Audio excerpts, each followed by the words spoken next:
Assalamualaikum warahmatullahi wabarakatuh. Hamdan liman ja'alana ummatan wahidah. Umirna bil jama'ah wa nuhina 'anil firqah. Asyhadu an la ilaha illallah wahdahu la syarikalah. Wa asyhadu anna Muhammadan 'abduhu wa rasuluh.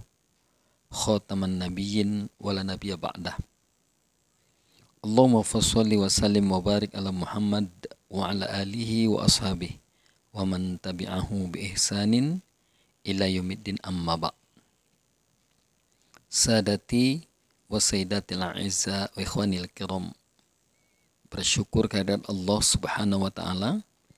Salawat dan salam kehadirat junjungan kita Nabi besar Muhammad sallallahu alaihi wasallam. Sadati wa sayyidatil a'izza wa ikhwanil kiram, kali ini kita akan membicarakan tentang hidup mulia atau mati syahid. Sadati wa sayyidatil a'izza wa ikhwanil kiram, hidup mulia atau mati syahid, sebuah ungkapan yang bermakna ajakan untuk hidup secara mulia atau mati secara syahid. Jika direnungkan, ungkapan tersebut memiliki makna yang sangat dalam. Hidup mulia adalah dambaan setiap manusia ketika hidup di dunia. Mati syahid adalah salah satu cara mendapatkan anugerah Allah Subhanahu wa taala kelak di akhirat, yaitu surga yang penuh dengan kenikmatan. Jadi hidup mulia dan mati syahid adalah ungkapan yang selalu memotivasi orang yang beriman agar selalu berada di jalan Allah Subhanahu wa taala. Agar lebih jelas memahami ungkapan tersebut, cermatilah pengalaman hidup Nabi Yusuf alaihissalam berikut ini. Sadati wa sayyidatil a'izza wa ikhwanil kiram, ketika usianya masih sangat belia, ia dicemplungkan dengan sengaja ke sebuah perigi oleh saudara-saudaranya sendiri. Ia memang selamat setelah ditemukan oleh serombongan kafilah. Namun mereka membawa Yusuf kecil ke Mesir dan menjualnya sebagai hamba sahaya. Untuk beberapa lama ia pun hidup sebagai pembantu di rumah seorang pejabat Mesir.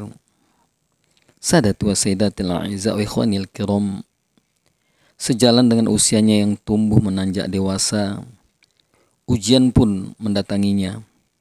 Istri si pejabat bersiasat merayu dan menggoda si tampan Yusuf. Inilah ujian yang amat berat karena pada akhirnya Yusuflah yang kemudian menjadi tertuduh melakukan perbuatan mesum kepada majikannya. Kata Yusuf, "Wahai Tuhanku, penjara lebih aku sukai daripada memenuhi ajakan mereka kepadaku." Quran Surat Yusuf, surat ke-12, ayat ke-33. Seperti yang kita ketahui, Nabi Yusuf alaihissalam pun akhirnya memang dipenjara.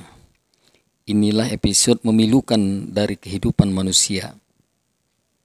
Sadati wa sayyidatil a'izza wa ikhwanil kiram, apa yang selanjutnya terjadi terhadap Nabi Yusuf alaihissalam? Apakah ia terpuruk dan tenggelam dalam kesengsaraan? Tidak. Tetapi lihatlah, penjara justru menjadi batu ujian terhadap kenabian Yusuf alaihissalam. Hal yang lebih membahagiakannya adalah melalui episode itu Allah Subhanahu wa taala mempertemukan kembali Yusuf dengan orang tua dan saudara-saudaranya.